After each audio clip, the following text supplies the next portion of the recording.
नमस्कार सभी को, मैं Navneet Gautam classes of physics में आप सभी का स्वागत करता हूं। BSc 5th semester quantum mechanics आप लोग पढ़ रहे हैं और क्वांटम मैकेनिक्स में आज हम पढ़ने वाले हैं कम्यूटेटिव ऑपरेटर। तो आप हेडिंग लिखें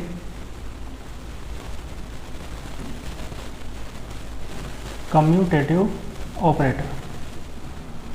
ठीक है जी। देखो कम्यूटेटिव ऑपरेटर क्या होता है।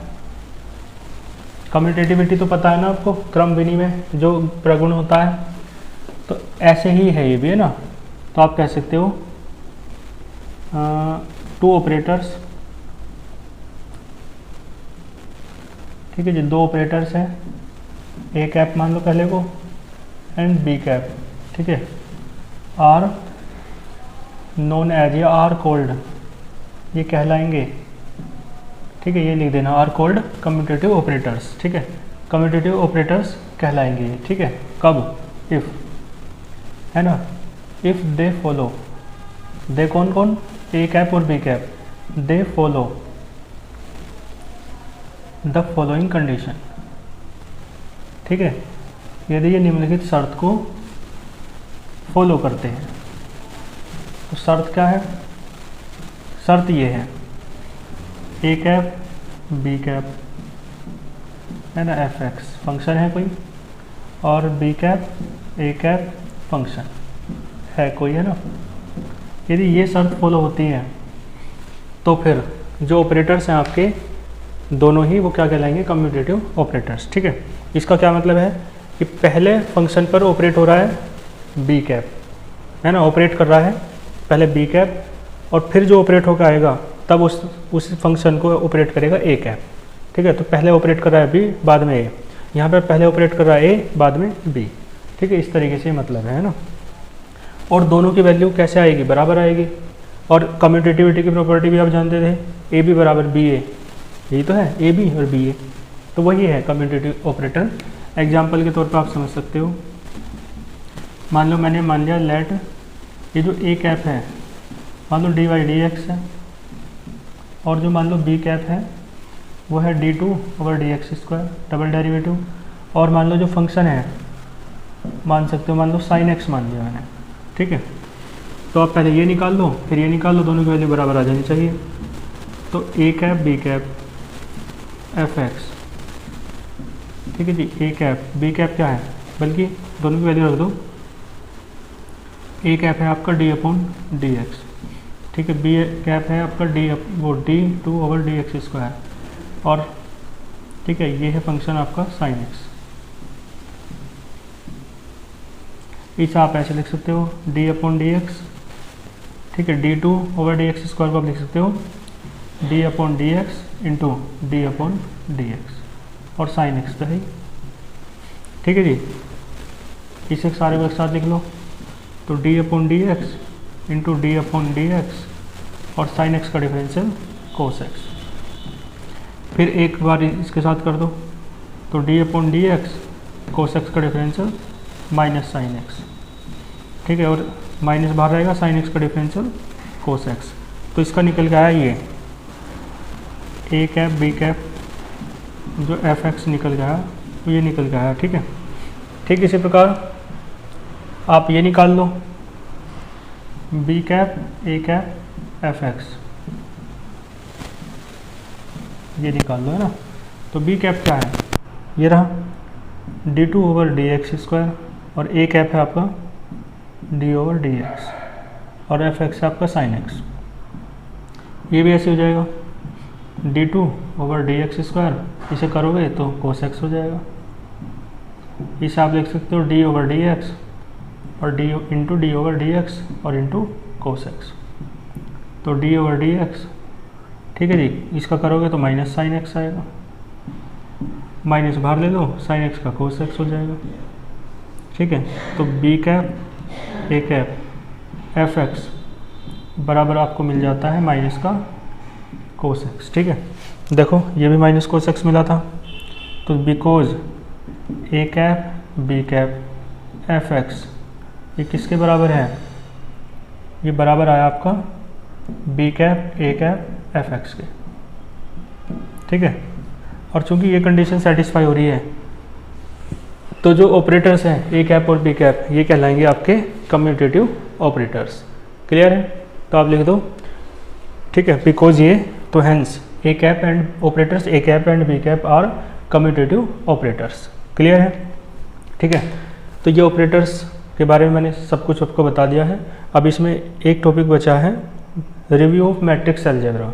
ठीक है, तो इसे है ना स्क्रीनशॉट ले लो। अब चलते हैं रिव्यू ऑफ मैट्रिक्स अलजेब्रा की ओर। ठीक है जी, इसके बाद आप देख सकते हैं हम एक पोर्शन पढ़ रहे हैं मैट्रिक्स अलजेब्रा। तो मैट्रिक्स अलजेब्रा देख लेते हैं क्या है, कैसे है। तो मैट्रिक्स मैथमेटिकल फिजिक्स है ना, एक तरीके से जिसे आप कह सकते हो, और ये मैथमेटिक्स में भी आपने पढ़ा है ना, मैट्रिक्स क्या होता है 11th-12th में तो पढ़ाई होगा, बीएससी में भी। तो मैट्रिक्स को हिंदी में अवयव कहते हैं, अलजेब्रा यानी बीजगणित, यानी अवयव के बारे में आपको थोड़ा सा है ना बेसिक इंट्रोडक्शन इस यूनिट में पढ़ना है। तो मैट्रिक्स अलजेब्रा के नाम से दिया हुआ है रिव्यू ऑफ मैट्रिक्स अलजेब्रा, इस तरीके से सिलेबस में लिखा हुआ है। ठीक है, तो इसकी जो बेसिक बातें हैं देखो क्या लिखा है। एक मैट्रिक्स है जिसमें n रोज हैं, रोज यानी क्या बोलते हैं पंक्तियां, और m कॉलम है, कॉलम यानी कि स्तंभ। तो n पंक्तियां हैं वो है ना, और m क्या है स्तंभ है। तो ये कहलाती है n बाई m मैट्रिक्स। कैसे मैट्रिक्स कहलाएगी? n by m, n by m matrix ये कहलाएगी। n का क्या मतलब है? n बाई m का यानी पहले क्या होती है रो की बात होती है, ठीक है, और फिर बाद में किसकी होती है बात? कॉलम की होती है। तो इसे कहते हैं n बाई m मैट्रिक्स। ठीक है, n बाई m मैट्रिक्स कहीं लिखा है तो इसका मतलब n रो है और m कॉलम है। ठीक, बेसिक है, बिल्कुल आप जानते होंगे। और देखो यदि रोज की और कॉलम की संख्या बराबर हो जाए तो उस मैट्रिक्स को कहते हैं स्क्वायर मैट्रिक्स। क्या कहते हैं? Square matrix. तो इसलिए लिखा है जो नंबर ऑफ रोज हैं है ना, जिसे आप क्या कह रहे हो n, वो यदि बराबर हो जाए किसके? नंबर ऑफ कॉलम के, है ना, यानी कि m। ठीक है, तो n और m कहने का मतलब ये है कि n और m दोनों बराबर हो जाएं तो जो मैट्रिक्स है ना वो आपकी कहलाती है स्क्वायर मैट्रिक्स। ठीक है, क्लियर है? मैट्रिक्स क्या कहलाएगी? Square matrix. ठीक है, वर्ग अवयव हिंदी में कहेंगे। और इसी प्रकार देखो जो बेसिक मैट्रिक्स हैं उन्हें हम पढ़ लेते हैं बारी बारी से। तो इसी क्रम में एक मैट्रिक्स आपके सामने लिखी है जिसका नाम क्या है? Column matrix. ठीक है, इसे कहते हैं हिंदी में स्तंभ अवयव। तो कॉलम मैट्रिक्स का मतलब जिसमें केवल कॉलम हो, रो ना हो। ठीक है, तो एक मैट्रिक्स जो composed of only one column, जिसमें केवल एक कॉलम होता है। ठीक है, एक कॉलम ही होता है और कुछ नहीं होता, ऐसे मैट्रिक्स को आप कहते हो कॉलम मैट्रिक्स। ठीक है, स्तंभ अवयव। एग्जाम्पल के तौर पे मैंने ये बना दिया है। ठीक है, कितने एलिमेंट्स हैं? 1 2 3 और ऐसे करते करते Cn तक है, इसका मतलब n एलिमेंट्स हैं। तो ये एक कॉलम मैट्रिक्स है। क्या है ये? कॉलम मैट्रिक्स है जिसमें n एलिमेंट है। ठीक है, n इसमें तत्व हैं। इसी प्रकार रो मैट्रिक्स तो मैंने लिखा नहीं क्योंकि है ना, ऐसे ही बता देता हूँ, PDF नोट्स में आपको मिल जाएगा लिखा हुआ अच्छे से। तो यहाँ पर क्या आ जाएगा? ये matrix composed of only one row. ठीक है, जैसे कॉलम मैट्रिक्स में एक कॉलम के द्वारा बनी हुई थी मैट्रिक्स, ऐसे ये केवल एक रो के द्वारा बनी होगी। ठीक है, तो ये matrix composed of only one row is called row matrix. लिख दोगे ना? और फॉर एग्जाम्पल ये जो कॉलम है इसे ऐसे इसे पलट दो ऐसे, है ना। तो एग्जाम्पल क्या हो जाएगा इसका? C1 C2 C3 और ऐसे करते करते कहाँ तक? Cn तक। ठीक है, इसके आगे लिख देना is a N element row matrix. n element है और रो मैट्रिक्स का ये एग्जाम्पल हो गया। ठीक है, कॉलम मैट्रिक्स, रो मैट्रिक्स, ऐसे और भी समझ लेते हैं। एक होता है नल मैट्रिक्स, है ना, ये बेसिक है, सब आपको यहाँ पढ़ना है और मैथ्स में तो आपने पढ़ाई है। ठीक है, नल मैट्रिक्स को एक नाम से और जानते हैं जीरो मैट्रिक्स। ठीक है जी, जीरो मैट्रिक्स कह दो या नल मैट्रिक्स कह दो, बात एक ही है। देखो इसका एग्जाम्पल, नल का मतलब जीरो है ना, इसका मतलब है इसके जितने भी एलिमेंट्स हैं सब क्या है? जीरो। ठीक है, और बताओ इसका ऑर्डर क्या होगा मैट्रिक्स का? इसका ऑर्डर होगा 3 by 3। 3 ही रो हैं इसमें और 3 ही कॉलम है। तो जीरो मैट्रिक्स को या नल मैट्रिक्स को जीरो से लिखते हैं और जो ऑर्डर है वो यहाँ लिख दिया जाता है। तो जीरो मैट्रिक्स इस तरीके से लिखा जाएगा, ठीक है। तो आप क्या कह सकते हो भाई, ऐसी मैट्रिक्स जिसके सभी एलिमेंट क्या हैं, जीरो हैं, तो आप लिख सकते हैं द मैट्रिक्स, है ना, इन विच, जिसमें all the elements is zero, ठीक है, all the elements are zero, जिसके सभी एलिमेंट्स क्या रहते हैं, जीरो रहते हैं, कोमा लगा देना, लिख देना इज नोन एज नल या जीरो मैट्रिक्स, ठीक है। और एग्जाम्पल में ये लिख देना, ठीक है। इसका आगे लिखना is the zero matrix of order 3×3, है ना, क्लियर है। 3 ही इसमें रो है और 3 ही इसमें कॉलम है। तो इस तरीके से इसे नल या जीरो मैट्रिक्स आप कह सकते हो, ठीक है। इसके बाद अगला देख लो, डायगोनल मैट्रिक्स पर बात कर लो। डायगोनल मैट्रिक्स, देखो डायगोनल इसे बोलते हैं विकर्ण अवयव। डायगोनल यानी विकर्ण होता है, ठीक है जी, और ये शून्य अवयव था। तो देखो डायगोनल मैट्रिक्स का मतलब है यहाँ पे जो एलिमेंट्स होंगे ना वे केवल डायगोनल में होंगे। और मैं आपको बता दूँ इस तरीके से, यहाँ पे एक एलिमेंट होगा, है ना, A11 कह दो, यहाँ पे A22, पता है ना आपको भाई, ये A11 है, ये A12 है, ये A13 है, इस तरीके से चलता है ना। ये A21 है, A22 है, मैट्रिक्स का पता है ना आपको। यहाँ A23 आएगा, फिर यहाँ A31, A32 और यहाँ आएगा A33, ठीक है। ऐसे चलता रहेगा ये कार्यक्रम। और मान लो n ऑर्डर की है तो ANN आएगा लास्ट में। 3 ऑर्डर की होती तो यहीं रोक देते, मैंने मान ली चलो n ऑर्डर की है, ठीक है। तो कहने का मतलब है ये विकर्ण जो है ये डायगोनल है, केवल इसमें ही एलिमेंट रहेंगे नॉन जीरो, है ना, बाकी सब जगह क्या होंगे, जीरो, ठीक है। बाकी सब एलिमेंट्स क्या होंगे, जीरो, ठीक। यहाँ भी और बाकी सब क्लियर है।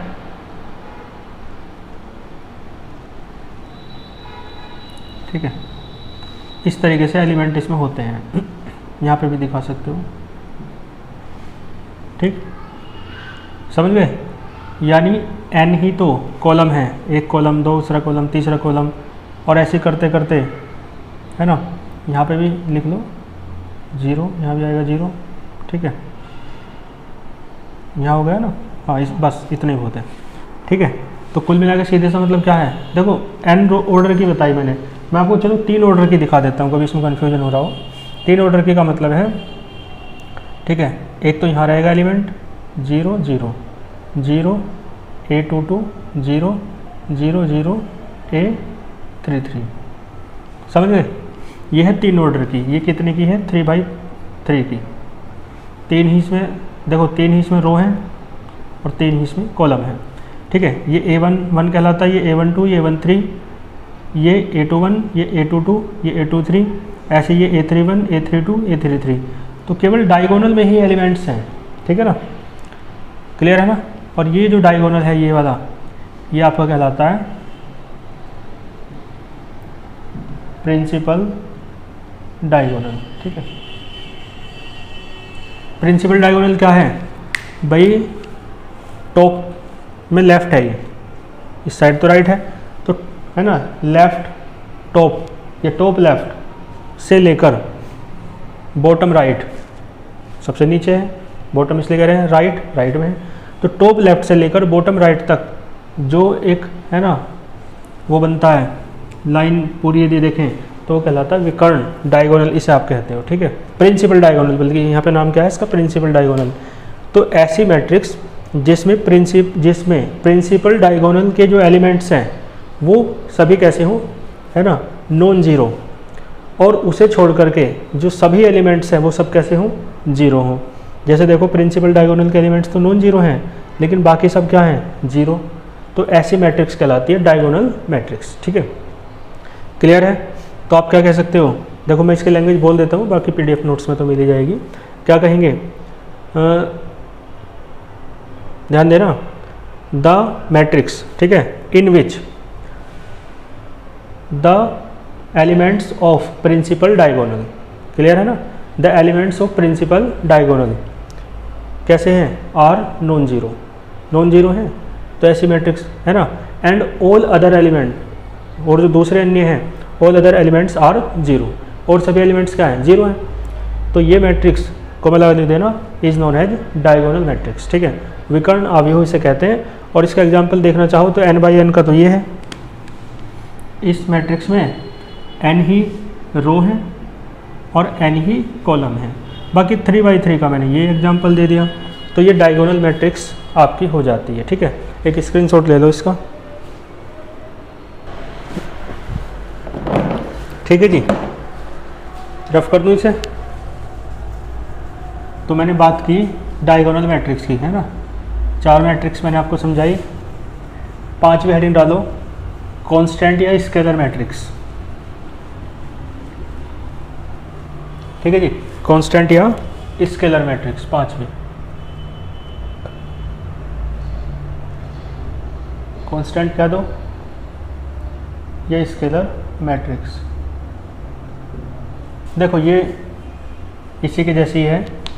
देखो बस डायगोनल में जो एलिमेंट्स है ना, ये सारे कांस्टेंट हैं। यदि डायगोनल मैट्रिक्स में ही जो डायगोनल के सभी एलिमेंट्स हैं कांस्टेंट हो जाएं, तो मैट्रिक्स क्या कहलाएगी, कांस्टेंट या स्केलर मैट्रिक्स, ठीक है।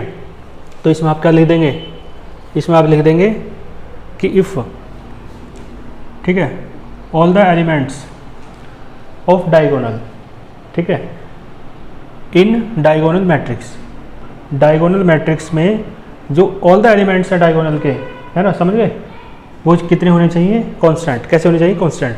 तो ऑल द, आप लिखेंगे the matrix in which all the elements of diagonal, in diagonal matrix, ठीक है, कैसे हैं, आर कांस्टेंट। तो then the matrix is known as constant या स्केलर मैट्रिक्स, ठीक है। और एग्जाम्पल के तौर पे 3 बाई 3 का ही एग्जाम्पल दे दो, तो ये कांस्टेंट हो जाएगा बस, है ना। कांस्टेंट में कुछ भी मान सकते हो, मान लो ये 3 हो गया, ये 4 हो गया, 5 हो गया, 0 0 0 0 0, यहाँ भी 0 रहेगा, ठीक है। ये 3 बाई 3 की है, तो ये कांस्टेंट मैट्रिक्स का एग्जाम्पल हो गया, ठीक है। चाहो तो C1 C2 C3 कर लो, ठीक है, बात एक ही है। C1 C2 C3 कर लोगे तो भी कांस्टेंट ही हैं तीनों, डायगोनल में कुल मिला के क्या आने चाहिए, कांस्टेंट, ठीक है। तो इस तरीके से 5वीं मैंने आपको बताई कांस्टेंट मैट्रिक्स, कर लोगे। इसमें लिख देना है ना, एग्जाम्पल में क्या लिखोगे, ये लिख के इसके आगे लिखना इज द, ठीक है, कांस्टेंट मैट्रिक्स, या is the example of constant matrix, ठीक है, ऑफ 3 बाई 3, 3 बाई 3 की कांस्टेंट मैट्रिक्स है, ठीक है। करना चाहो C1 C2 C3 भी करके एग्जाम्पल दे सकते हो। अगली हेडिंग डालो, यूनिट मैट्रिक्स, या इसे आइडेंटिटी मैट्रिक्स भी कहते हैं, ठीक है जी। यूनिट मैट्रिक्स या आइडेंटिटी मैट्रिक्स, तो ये भी बिल्कुल इसी के जैसा हो जाएगा। यहाँ पे डायगोनल के एलिमेंट्स कांस्टेंट थे, यहाँ पे डायगोनल के एलिमेंट 1 1 हो जाएंगे, ठीक है। तो आप ऐसे लिख देंगे कि इफ़ द, वो इफ़ ऑल द एलिमेंट्स, ठीक है, बल्कि ऐसे लिखना द मैट्रिक्स इन विच, ऐसी मैट्रिक्स जिसमें all the elements of diagonal, ठीक है, इन डायगोनल मैट्रिक्स आर 1, यदि इस डायगोनल के सभी एलिमेंट्स कैसे हो जाए 1, तो then the matrix is known as, ठीक है।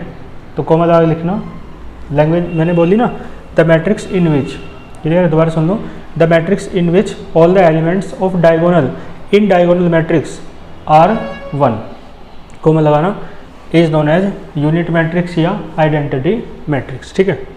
इस तरीके से क्लियर है। और एग्जाम्पल आप देख सकते हैं, तो ऐसे यही एग्जाम्पल दे दो, 1 0 0 0 1 0 0 0 1, ये 3 बाई 3 की मैट्रिक्स है। और 3 बाई 3 की है तो I3 से डिनोट कर लेंगे, 4 बाई 4 की होगी तो I4 से कर लेंगे, ठीक है। तो आप ये एग्जांपल दे सकते हो, is the example of unit matrix 3 by of, है ना, 3 बाई 3, क्लियर है। यूनिट मैट्रिक्स को I से डिनोट करते हैं, तो आप लिख भी सकते हो कि यूनिट मैट्रिक्स इज डिवाइडेड, वो is denoted by capital I, ठीक है। यूनिट मैट्रिक्स कह दो या आइडेंटिटी मैट्रिक्स कह दो, क्लियर है। इसका भी एक स्क्रीनशॉट ले लो, फिर इसके बाद और कुछ मैट्रिक्स देखते हैं, ठीक है जी। इसके बाद 7वें नंबर पे चलते हैं।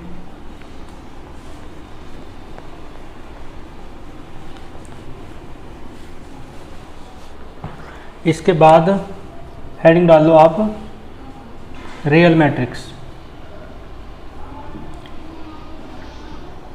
ठीक है जी। रियल मैट्रिक्स क्या होती है? तो रियल मैट्रिक्स देखो ये होती है, कोई मैट्रिक्स है ना, इस तरीके से उसमें मिलता है। मान लो ए है, तो उसका यदि स्टार निकालो ना तो वो ए के ही बराबर आ जाना चाहिए। भाई एक मैट्रिक्स जो इस शर्त को पूरा करती है वो रियल मैट्रिक्स कहलाती है। तो ए क्या है? कोई मैट्रिक्स है, ठीक है, कोई भी मैट्रिक्स हो सकती है। तो उसका स्टार का मतलब क्या? उसका कॉन्जुगेट निकालो तो वो उस मैट्रिक्स के ही बराबर आ जाए, तब वो जो मैट्रिक्स है वो रियल मैट्रिक्स कहलाती है, ठीक है। क्लियर है? तो कहने का मतलब क्या है कि इफ़ वो द मैट्रिक्स, ऐसे मैट्रिक्स इन विच, या विच ही कह रहने दो, द मैट्रिक्स है ना। देखो जिसमें इसकी लैंग्वेज बनवाना, लैंग्वेज खुद लिखनी चाहिए, है ना, याद नहीं करना चाहिए किसी की। यानी ऐसे मैट्रिक्स जिसमें उसका कॉन्जुगेट बराबर आता है उसी मैट्रिक्स के, तो ऐसे मैट्रिक्स क्या कहलाएगी? रियल मैट्रिक्स कहलाएगी। क्लियर है ना? तो द मैट्रिक्स इन विच, है ना, the conjugate of matrix, the conjugate of matrix is equal to that matrix. Clear है ना? Is known as real matrix. Clear है? दैट इज करके लिख देना, ए स्टार बराबर ए। ए का स्टार लगने का क्या मतलब है कि उसका कॉन्जुगेट निकाला तो वो ए के ही बराबर आ गया, यानी उसी मैट्रिक्स के बराबर आ गया। एग्जाम्पल में आप ये लिख सकते हो कि भाई मान लो कोई मैट्रिक्स हमने इस तरीके से मान लिया है ना, 2 3 मान लो, कुछ भी मान लो अपनी तरफ से, 5 6, ठीक है, एक 3/3 की मान लो, इस तरीके से ना 3/3 के कोई मैट्रिक्स है। अब बताओ इसमें कोई कॉम्प्लेक्स नंबर तो है नहीं, तो इसका ए स्टार यदि आप निकालोगे तो भाई यदि किसी के साथ आई होता, 2i होता तो -2i करना पड़ता, लेकिन i तो है नहीं, कॉन्जुगेट में प्लस i का माइनस i कर देते हैं ना, लेकिन यहाँ तो i है ही नहीं, तो इसका ए स्टार निकालोगे ना तो यही आएगा। क्लियर है? इसका ए स्टार निकालोगे तो यही आएगा, ठीक है। क्लियर है? तो इस तरीके से पता चलता है कि ए स्टार जो है ना और ए दोनों बराबर आ रहे हैं। इसका मतलब ये जो मैट्रिक्स है ये वाली, ये किसका एग्जाम्पल है ना, रियल मैट्रिक्स का। आई बात समझ में? रियल मैट्रिक्स क्या है? तो ये रियल मैट्रिक्स हो गई, ठीक है। एग्जाम्पल चाहो तो आप नंबर्स में लिख दो, चाहो आप ऐसे लिख सकते हो जैसे यहाँ लिखा है A11 A12 A13, ठीक है, ऐसे लिख दो, या ऐसे ABCDEFGH करके लिख दो, ठीक है, कैसे लिख सकते हो। क्लियर है? तो रियल मैट्रिक्स हो गई, कर लोगे इसे। चलो इधर देख लेते हैं।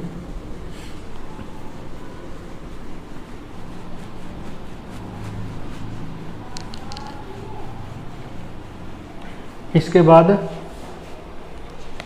हेडिंग डालो ट्रांसपोज मैट्रिक्स।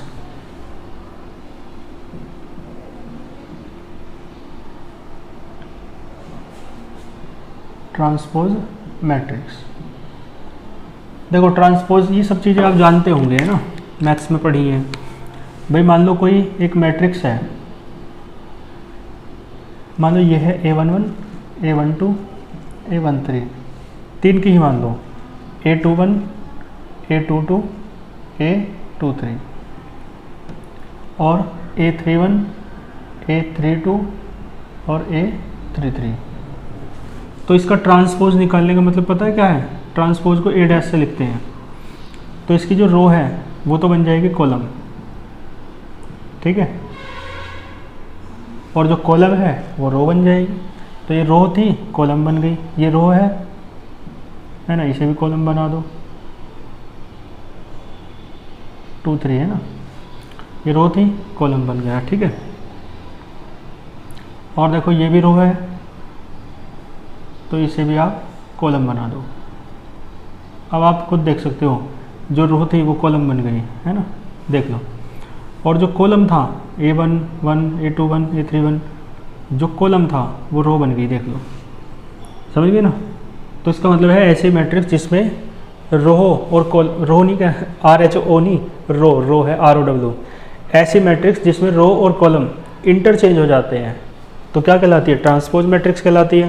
तो आप इसके लैंग्वेज में लिख लो, द मैट्रिक्स है ना in which rose and columns are interchanged, ठीक है, इंटरचेंज हो जाते हैं, यानी रो कॉलम बन जाती है, कॉलम रो बन जाते हैं, ठीक है। कोमला लिख देना, आर इंटरचेंज्ड है ना फ्रॉम ईच अदर, एक दूसरे से, कोमला लिख देना, is known as transpose matrix. और एग्जाम्पल में ये ए मान लियो तो ये क्या है, यहाँ लिख दियो देन ट्रांसपोज मैट्रिक्स ऑफ ए की ट्रांसपोज मैट्रिक्स ये आ जाएगी।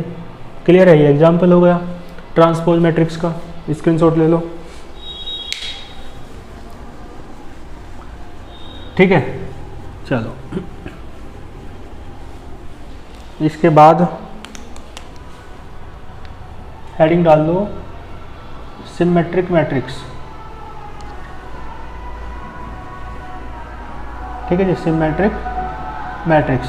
आसान चीज़ें हैं बिल्कुल, है ना, तो कोई चिंता वाली बात नहीं है। इनकी संख्या मत देखना कि कितनी हो गई है, तो कुछ भी नहीं, सब पढ़ा हुआ ही है मैथ्स में आपका। तो सिमेट्रिक मैट्रिक्स क्या होती हैं भाई, देखो ऐसी मैट्रिक्स जिसमें आप ट्रांसपोज निकालते हो और ट्रांसपोज ए के ही बराबर आ जाता है, ठीक है, तो ऐसी मैट्रिक्स कहलाती है सिमेट्रिक मैट्रिक्स, ठीक है। आई बात समझ में?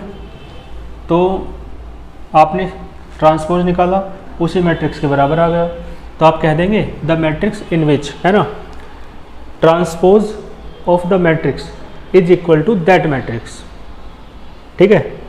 क्लियर है, transpose of any matrix is equal to that matrix, किसी मैट्रिक्स का ट्रांसपोज उसी मैट्रिक्स के बराबर है, को लगा लिख देना, is known as symmetric matrix, ठीक है।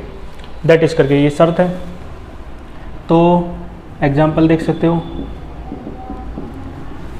सिमेट्रिक मैट्रिक्स एग्जाम्पल देखा हूँ, ए बराबर मान लो कुछ भी, है ना,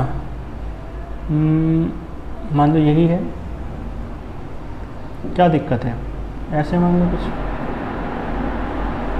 तो ए डैश निकालोगे तो जो रो है उसे, रो नहीं रो, पता नहीं क्या बोल रहा है, रो को कॉलम बनाओ, कैसी पलट लो रो कॉलम को, यही तो रहना है। तो यानी इस कंडीशन में ए डैश और ए बराबर है, तो ये सिमेट्रिक मैट्रिक्स कहलाएगी, ठीक है। तो ए क्या है यहाँ पे, सिमेट्रिक मैट्रिक्स, ठीक है। क्लियर है, चलो हो गया ये। और इसके बाद आते हैं 1 की जगह आप चाहो तो ए मान लो सभी को, क्या फ़र्क पड़ता है, तब भी वही एग्जाम्पल हो जाएगा। इसी से रिलेटेड क्या आ जाएगा, एंटी सिमेट्रिक,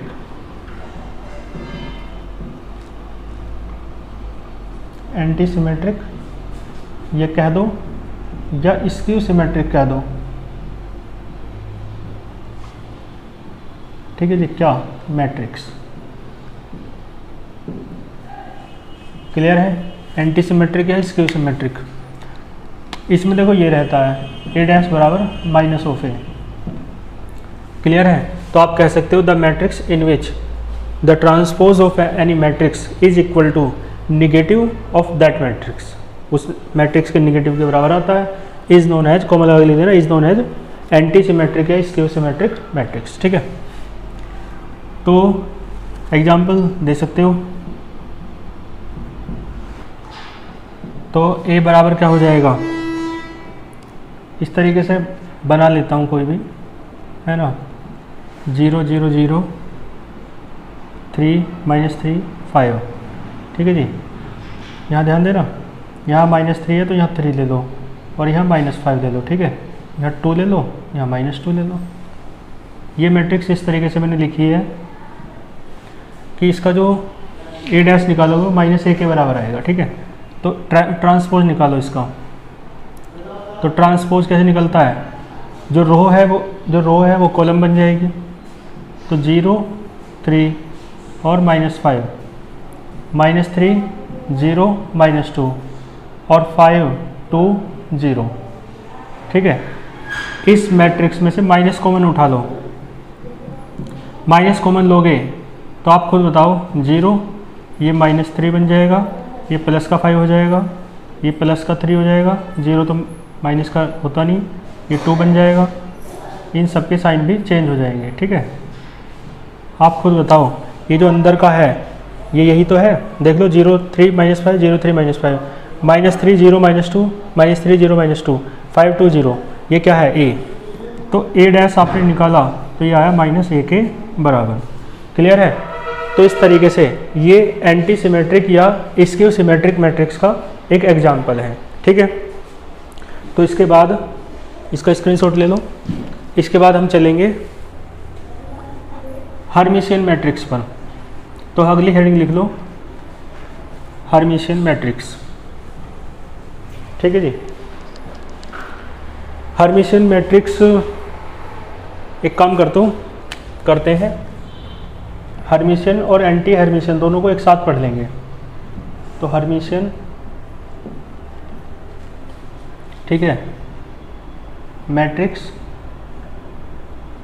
एक तो 11वां पॉइंट है ना, और 12वां पॉइंट। एंटी हर्मिशियन कह दो, पता है आपको, या आप इसे स्क्यू हर्मिशियन भी कह सकते हो। हर्मिशियन ऑपरेटर पढ़ा था ना, और ये मैट्रिक्स है। ठीक है, देखो ये क्या है, आप जानते हैं हर्मिशियन में आपने एक निशान पढ़ा है डैगर का, है ना। तो यहाँ पे जो ए डैगर है, ए कोई मैट्रिक्स है, ए डैगर निकलता है जब ए स्टार का ट्रांसपोज कर दिया जाए। समझ गए? मान लो कोई मैट्रिक्स है ए, तो उसका कॉन्जुगेट निकालो पहले तो। और हाँ, ए जो मैट्रिक्स है ना वो कॉम्प्लेक्स नंबर्स रखती है, मतलब ये कॉम्प्लेक्स एलिमेंट्स रखती है। ठीक है जी, उसके एलिमेंट्स कैसे हैं? कॉम्प्लेक्स। ठीक है जी। तो देखो मैं इसका एग्जांपल भी बता दूं आपको एक तरीके से। इस तरीके से आप ले सकते हो 0 2 -i है ना, और इधर ले लो एक एलिमेंट 2 + i, इधर कुछ भी ले लो, मान लो -2 -3 कुछ भी ले लो, है ना। तो इसका क्या करेंगे? कॉन्जुगेट निकालेंगे पहले ए स्टार। तो ए स्टार कैसे निकलेगा भाई? -i की जगह +i हो जाएगा, तो 0, और ये है 2 -i हो जाएगा, ये 2 + i हो जाएगा, और ये -2 हो जाएगा। ठीक है, क्लियर है? और फिर ए स्टार का डैश निकाल दो, ए स्टार का डैश निकाल दो। ठीक है, तो ए स्टार का जो डैश है उसे ही ए डैगर कहते हैं। तो ये निकालोगे ए स्टार का डैश, डैश का मतलब ट्रांसपोज, पलट दो, रो का बना दो कॉलम, और कॉलम का बना दो रो। ठीक है, ये रो थी कॉलम बन गई, ये रो थी कॉलम बन गई। तो ए डैगर बराबर, ये बताओ ये यही तो आया है, ये और ये सेम है ना, यानी ए डैगर निकाला तो ए के ही बराबर आ गया। ठीक है, तो ये एग्जाम्पल है किसका? हर्मिशियन मैट्रिक्स का। ठीक है, हर्मिशियन मैट्रिक्स। और यदि ए डैगर आपका -a के बराबर आ जाए तो एग्जाम्पल है एंटी या स्क्यू हर्मिशियन मैट्रिक्स का। ठीक है, इसके लिए देखो सारी चीज़ मैं अभी व्यवस्थित तरीके से कराता हूँ। पहले मैं आपको ये बता दूँ, ठीक है, कि ए डैगर कैसे निकलता है। ठीक है, तो ए डैगर क्या है? सबसे पहले आप लिखेंगे हेडिंग डाल के। ठीक है, क्या लिखना है कि if capital A be the matrix, है ना, मैट्रिक्स है of complex number, complex number की मैट्रिक्स है, देन, ठीक है जी, देन ये जो ए डैगर है इसे कहते हैं हर्मिशियन कॉन्जुगेट। हर्मिशियन कॉन्जुगेट कहते हैं। ठीक है, तो देन हर्मिशियन कॉन्जुगेट, तो हर्मिशियन कॉन्जुगेट क्या होता है? हर्मिशियन कॉन्जुगेट ये होता है, फिर आप ये लिख देना, then Hermitian conjugate A dagger बराबर हो जाएगा ए स्टार, है ना, और उसका ट्रांसपोज। क्लियर है? आई बात समझ में? इस तरफ कर दो इधर।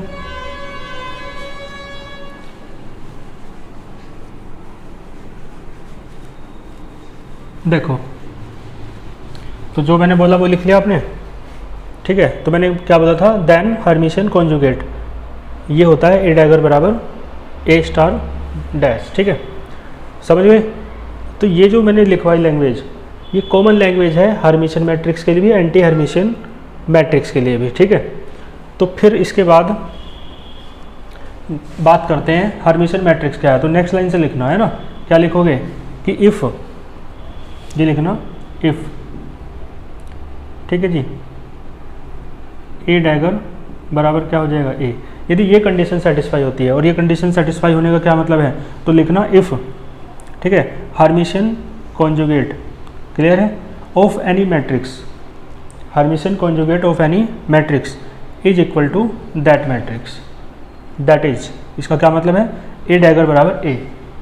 यदि ऐसा है तो then the matrix is known as Hermitian matrix, clear है। हर्मिशियन मैट्रिक्स की डेफिनेशन दे दी, एग्जाम्पल ये रहा है हर्मिशियन मैट्रिक्स का, ठीक है, यहाँ तक ये एग्जाम्पल किसका है, हर्मिशियन मैट्रिक्स का, क्लियर है ना। और इसके बाद, ठीक है जी, हर्मिशियन मैट्रिक्स का एग्जाम्पल लिख देना।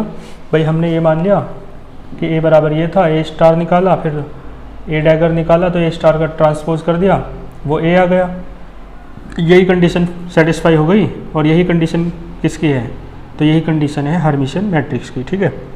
तो ये कंडीशन सेटिस्फाई हुई तो लिख देना हैंस ए, ये जो कैपिटल ए है, इज ए हर्मिशियन मैट्रिक्स, ठीक है। ये ए क्या है, हर्मिशियन मैट्रिक्स है, ठीक। तो इस तरीके से ये भी आपका हो जाता है। हाँ, इसी के साथ में एंटी हर्मिशियन और बता रहा हूँ, तो उसका एग्जाम्पल और देख लो। एग्जाम्पल का पहले डेफिनेशन लिखो, नेक्स्ट लाइन से क्या लिखोगे, इफ़, ध्यान देना मेरी बात पे, इफ़, ठीक है जी, वहाँ पे ये वाला आ जाएगा, यहाँ माइनस आएगा बस, ठीक है। तो क्या आएगा, if the Hermitian conjugate, A dagger है ना, if the Hermitian conjugate of any matrix is equal to negative of that matrix, उस मैट्रिक्स के निगेटिव के बराबर होता है, दैट इज करके लिखना, ए डैगर बराबर माइनस ए, ठीक है। तो then the matrix is known as anti Hermitian या स्क्यू हर्मिशियन मैट्रिक्स, ठीक है। और फिर एग्जाम्पल में बात करते हैं, तो एग्जाम्पल ये हो जाएगा। मान लो कोई मैट्रिक्स है ए बराबर, ठीक है जी, तो इसका ए डैगर निकालना पड़ेगा आपको। ए डैगर निकालने का मतलब पता है क्या है, पहले ए स्टार निकालना पड़ेगा।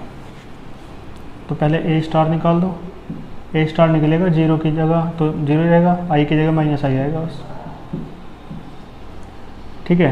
फिर ए डैगर निकाल दो, तो ये जो ए स्टार था ना, इसका ट्रांसपोज लेना पड़ेगा, ले लो, जीरो माइनस आई है ना, माइनस आई जीरो, रो का कॉलम बन गया, कॉलम का रो बन गया, ए डैगर बराबर, इसमें से माइनस कॉमन ले लो, तो जीरो आई जीरो, यही क्या है, ए। तो ए डैगर बराबर किसका आएगा, माइनस ए, क्लियर है। तो ये एग्जाम्पल हो गया किसका, एंटी हर्मिशियन मैट्रिक्स का, क्लियर है। इसका एक स्क्रीनशॉट ले लीजिए, ठीक है जी। ये सब चीज़ें आपको समझ में आई। तो ये यहाँ तक मैंने आज आपको कितनी मैट्रिक्स पढ़ाई, 12, ठीक है।